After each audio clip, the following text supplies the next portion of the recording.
October 22 is a very significant day in the history of our beginnings. Welcome to the Adventist History Podcast, episode number 54, the 1919 Bible Conference, Part 1. Last time we finished up our discussion on the rise of historical criticism and evolution, as well as all of the changes that were happening in America and the Western Christian world, as well as the fundamentalist reaction to those things. We also introduced our Adventist amateur scientist, who was at the center of a lot of this, George McCready Price, and hopefully we will have a chance to meet Mr. Price again soon. Let's begin by reminding ourselves of the three ingredients that are simmering in our Season 2 soup.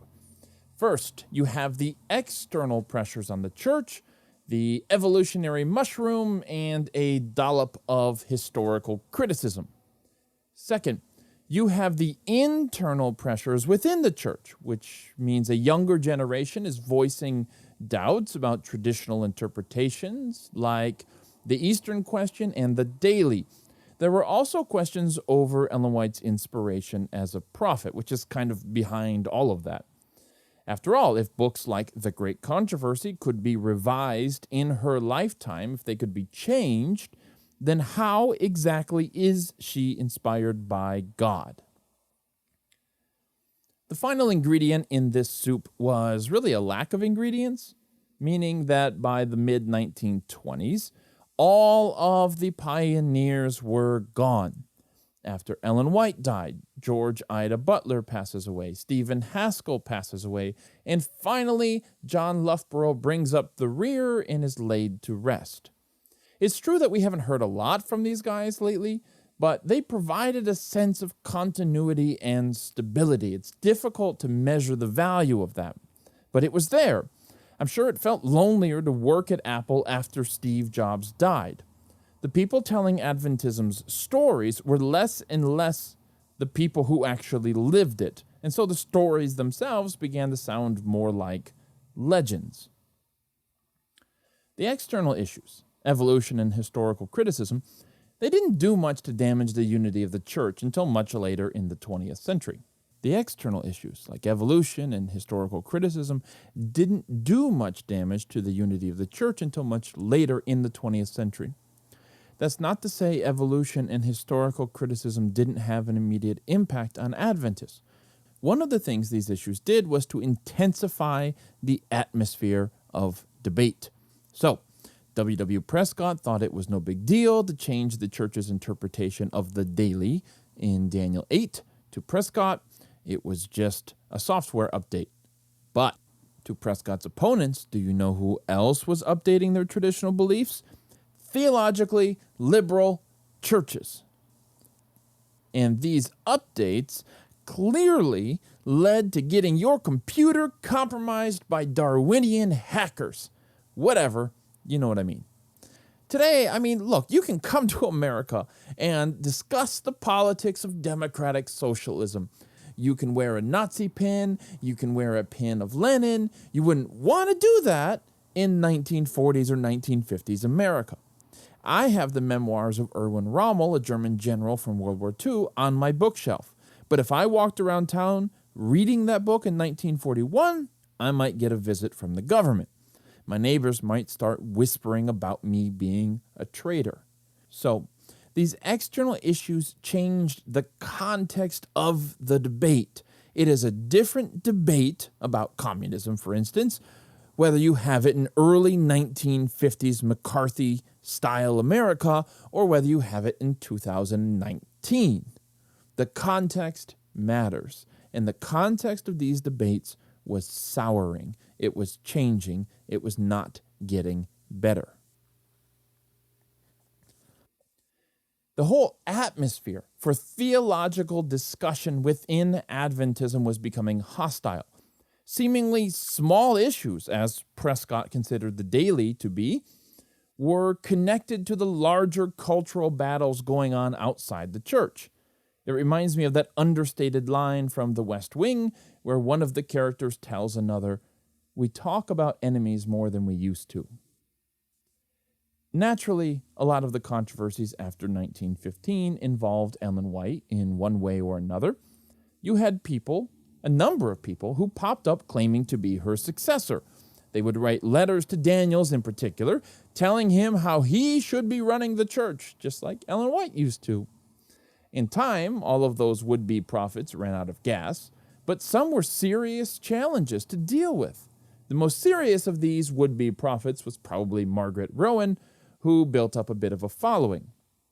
But after she eventually sort of killed one of her followers, that ended that. And so the more enduring conflict was over the future of Ellen White's writings, and that turned out to be the big fault line. After Ellen White died, her literary estate was overseen by a board of directors, trustees. Their first task was to finish a book she had been writing called Prophets and Kings. But after that, they were at a crossroads. Some wanted to publish everything Ellen White had written, and others, like A.G. Daniels, didn't. Possibly because some of those things that she hadn't published were letters that she had written to him that he would rather keep private. Naturally, some people were suspicious about this. Why would you not want to publish everything Ellen White wrote? What are church leaders trying to hide about Ellen White? Ben MacArthur, the Adventist historian, wrote a line that's worth interjecting here. He was talking about how people throughout Adventist history had left the church and then opposed Ellen White as well. People like Canwright, Kellogg, A.T. Jones. That's when MacArthur drops this line, quote, "Dissidents and detractors, as troubling as they were, endangered the church less than the uncritical, literalistic reading of her writings," end quote. And this is where we get to meet Claude Holmes. Hi, Claude. Claude was a Review and Herald employee who just happened to have some really strong beliefs about the Daily controversy. You remember the Daily controversy. It's been going on for like 10 years at this point. The controversy was about whether Daniel 8, 11, 12, and 13 referred to pagan Rome or Christian Rome. Ellen White had decades ago endorsed Uriah Smith's view, but Prescott had suggested a different interpretation, and near the end of her life, Ellen White publicly stayed out of it. She said it was a minor issue, not worth getting worked up about. She wanted everyone to drop the issue and get back to work. Naturally, nobody dropped the issue, nobody got back to work, and everybody got worked up about it. Well, not everybody, but a number of people got worked up about it, including Claude Holmes. To Claude Holmes, defending Uriah Smith's view of the Daily wasn't as important as defending Ellen White because he thought Ellen White's reputation was at stake here. And Holmes was sure that in Ellen White's unpublished writings there had to be some statement he could use to win this war.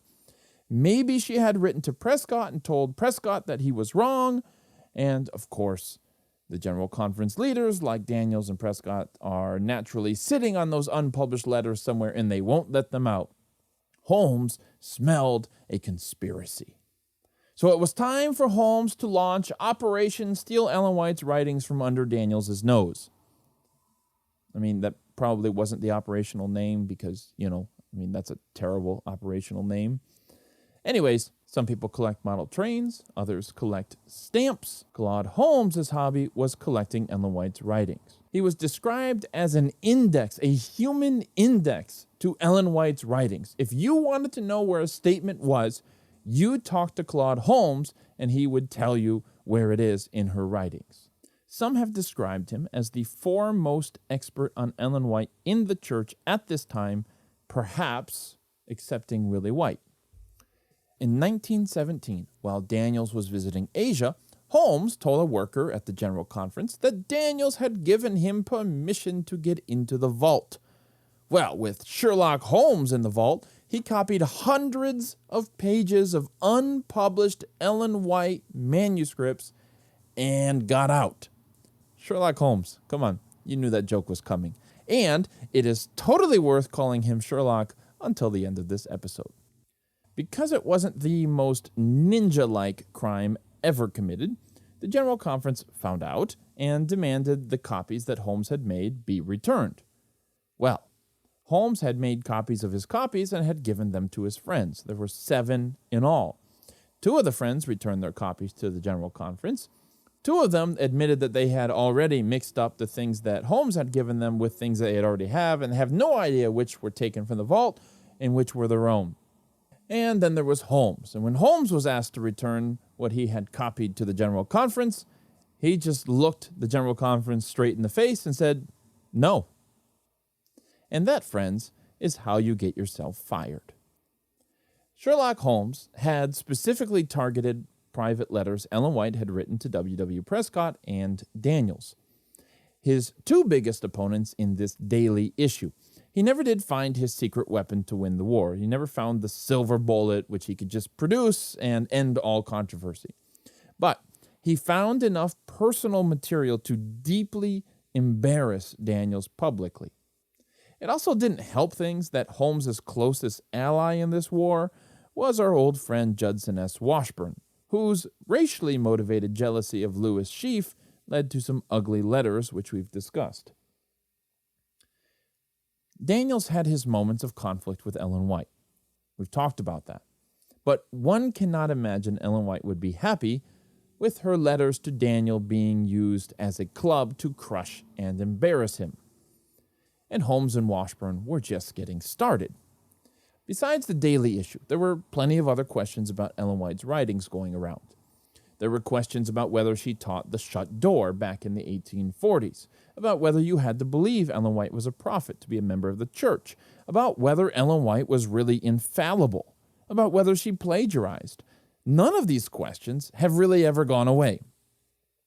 And all of these questions were kind of wrapped up in what was really the biggest question of all: how exactly was Ellen White inspired?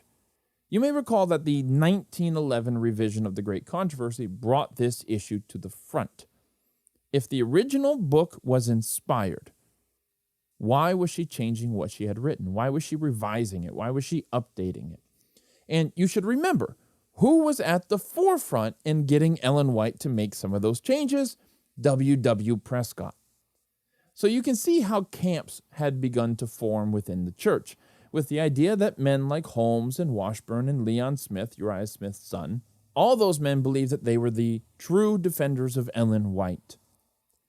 And they considered men like Daniels and Prescott, those church bureaucrats out there trying to undermine Ellen White. They were the enemy. Interestingly, just as a side note, Holmes, Washburn, and Daniels were all neighbors from Iowa.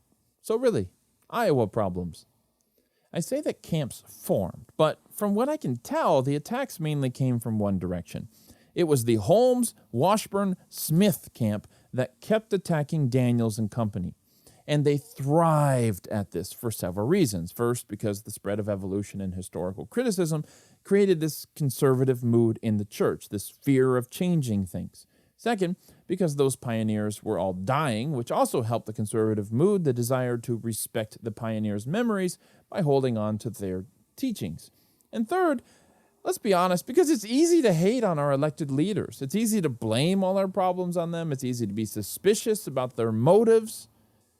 So, if figuring out Ellen White's role in the church as a prophet while she was living was difficult, then figuring out what to do with her after she died was just as challenging. So Adventist leaders held a meeting to talk about it. This became the famous 1919 Bible and History Teachers Conference, which most people just abbreviate as the 1919 Bible Conference. This was easily one of the most controversial meetings ever held in Adventist history, which you probably could have guessed just from all the stuff that's happened in this episode so far. The conference was a long time coming. Daniels and Prescott and others had been visiting fundamentalist conferences over the past few years as the fundamentalists reaffirmed their faith and strategized about their response to modernism. Francis M. Wilcox, editor of The Review, wrote glowingly of these prophetic conferences, as the fundamentalists called them, sometimes giving them as much space in the Review as Wilcox gave reports of General Conference meetings. Wilcox had wanted such a conference for Adventists in 1913 while Ellen White lived. Indeed, the final years of her life were full of letters being sent to her to clarify some of these questions which were emerging. but her health usually wasn't up to wading into the deep waters of these questions. In any case, the First World War made it too difficult to meet, so the conference had to wait until the war was over. In fact, a bunch of conferences had to wait for the war to be over. In the first half of 1919, there was a conference for evangelists, a conference for book editors, a conference for educators, and so on and so on. The Bible and History Teachers Conference was clearly the most important conference of the year, however. The General Conference Committee itself issued the invitations to the 60-plus people who attended. Daniels and Prescott were there, of course. But what's interesting is that 1/3 of the people in attendance at this conference were under 40, the youngest being a 26-year-old teaching assistant at Southern Junior College. While the conference members represented some diversity of opinion, it's safe to say the General Conference did not set out to ensure equal representation of all viewpoints. And that's what's going to make this conference so easy to vilify. It was an invitation-only affair, attended by some of the most educated elites. There was plenty of disagreement at the conference in reality, but the most radical populists, like Holmes and Washburn, weren't invited. I call Holmes and Washburn populists because of the nature of their criticism of the conference. One of their targets was E.F. Albertsworth, only the third Adventist ever to earn a Ph.D., and the only one with a doctorate in history. Washburn claimed that Albertsworth was asked about what was said during the conference, and that Albertsworth had said the information was secret. Washburn also said that Albertsworth had declared that the conference was for the benefit of, quote, the leading ministers and the educational leaders, and not for the ordinary ministers or workers or the common people, end quote. Oh, a secret conference with information only for the leaders of the church and not for the common people. Descriptions like this were designed to incite anger among the common people of the church against their leaders. For a supposedly secret conference, however, the ideas discussed at the 1919 Bible Conference were some of the worst-kept secrets ever, probably because it wasn't actually a secret conference. The purpose of the conference was to discuss many of the questions that were floating around Adventism, questions that were not a secret. The fact that the General Conference chose to confine the discussion to church leaders led people like Holmes to feel like Daniels was sending the kids to bed so the adults could talk. For sure, pastors and teachers and administrators had a huge stake in the answers to these questions. They needed to know what to tell their students and their church members. But the exclusive nature of the conference and the fact that the records of the discussion were sealed in the General Conference vault for the next 50 years ignored the fact that all Adventists had a stake in this discussion. Now, from the outside, it seemed like the leaders discussed the most controversial and important questions in the church, questions which would chart the course for the denomination in the post-Ellen White world. And when the teachers and pastors had their answers to these questions, they quietly went back to their pulpits and desks and began teaching the next generation. So it's easy to see how people like Holmes and Washburn had reason to feel like this wasn't the most representative process. There were other opinions in the room of how to answer these questions that never got invited to the table. Holmes and Washburn were obnoxious fools at times. Well, Holmes was an obnoxious fool at times. Washburn was almost always an obnoxious fool. There was no Christian reason to break into a vault or write some of the nasty things they were about to write. It's easy to blame them, and I do, don't worry. But we can also acknowledge that the 1919 Bible Conference was a political blunder. The adults can talk, that's fine, but there needs to be a family meeting afterwards when the decision the adults are talking about concerns the entire family. When people who have a stake in something don't also have a voice in something, they're usually going to rebel against those in power. So why did Daniels keep the discussion between 60 people? Why did he then seal up the record of the discussion so no one would be able to read it? Was this really a conspiracy by church leaders to undermine Ellen White and drive Adventists closer to evangelical Christianity? The truth is that Daniels kept the conference private because he wanted a space where people could have an honest and free conversation with each other. And if you don't understand the value of that, I guarantee you that your pastor, your school teachers, and your conference administrators absolutely do understand the value of that. Church employees seldom feel free to speak their mind in public. If you walk around shooting off your opinion, you won't get very far. There will be some Washburn in the pews who will crucify you. Either that or you'll be elected President of the United States. But I promise you that anyone who has been in church service for more than a few years can share story after story after story after story with you about times they've been bludgeoned by some well-meaning church member who didn't like their opinion. You learn to speak diplomatically in order to survive. That may sound dramatic, but that's the truth. The irony of this situation is that if you ask Daniels, he'd probably tell you that people like Holmes and Washburn had helped create such a toxic environment in the church, had helped create such an atmosphere of conspiracy and suspicion that it was impossible to have the conversation publicly anyway. I should add that this wasn't just Daniels' decision. I mean, I talk about Washburn and Daniels here, but please understand this was bigger than Washburn and Daniels. There were plenty of people on both sides. It wasn't just Washburn and Daniels doing all the stuff. It wasn't just Daniels making these decisions about the conference, okay? It was a committee that planned this. It was a committee that decided to keep the record, the transcript of the conference private. But I just want to keep the story moving, so please just understand I give these guys more credit than they deserve. Anyways, every delegate who went to the 1919 Bible Conference knew that the Adventist public was going to want to know what was discussed. William Worth, a Bible teacher about to head off to get a master's degree at Berkeley, noted that his students had approached him before the conference even began and tried to get him to promise them that he would tell them all about the conference when he got back. He even got letters in the mail from people wanting the same thing. He concluded, quote, "I am not going to tell them everything about it. I am going to ask the Lord to give me wisdom because I do not think they are ready. I doubt the wisdom of letting immature minds get a hold of this," end quote. And by this, he meant the transcript of the conference. A union president bluntly admitted that, quote, "if we publish this in pamphlet form, it will be used against us," end quote. A general conference secretary said, quote, "I think that the publishing of this matter would sow seeds of division and discord. I am not in favor of sending out anything," end quote. Then Daniels weighed in at the end of the discussion by saying, quote, "I sometimes think it would be just as well to lock this manuscript up in a vault," end quote. And just like that, the genie hiding in a teacup granted his wish. Well, instead of a genie, I mean there was a committee there that granted him his wish, but you get the point.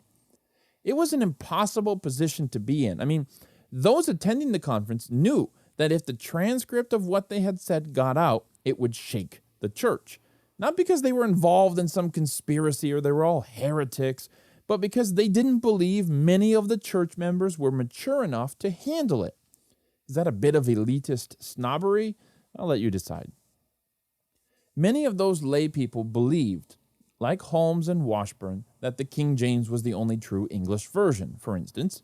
They also believed that every word Ellen White published was inspired by God. And if you're in that camp, either of those camps, both of those camps, it's very difficult to read the discussions at the 1919 Bible Conference and see anything other than a bunch of abject heretics and traitors on the part of your leaders.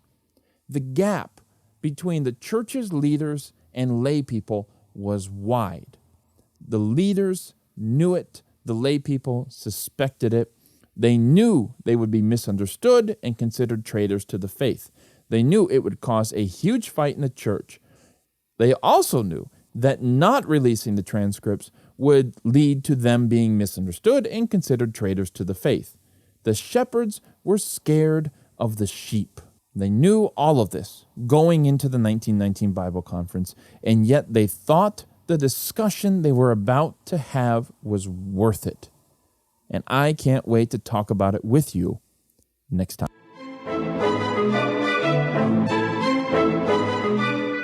So I've been asked by our sponsors to give a shout out to a new podcast in town. But I'm also doing this because I want to. It's a brand new show, and so that means it's going to need some of your love and attention, because we Adventist podcasters and podcast listeners need to stick together and support each other. Now, this new podcast is called Advent Next, Life and Faith Discussions for the Next Generation. And it's doing something that no Adventist podcast is currently doing. It is bringing PhD professionals and other experts on as guests to discuss important, sometimes hot topics that are going around in the church. The first episode was on women's ordination, which, if you've been paying attention to Adventism the past, 30, 40, 50 years, is kind of a thing that people are discussing. And they had Dr. John Reeve on, who is a friend and professor of church history at Andrews University there at the Theological Seminary. So you can access the Advent Next podcast on iTunes, Stitcher, and Spotify, or you can watch the full episodes on YouTube, which you should definitely do because they have a wicked cool set. It is really good with a high production value. So be sure to like and subscribe to their videos on whatever platform suits you. So check them out. AdventNext.com. It is a great thing to listen to while you're waiting every month for me to get my act together and release more episodes. So that's it. We'll see you next time.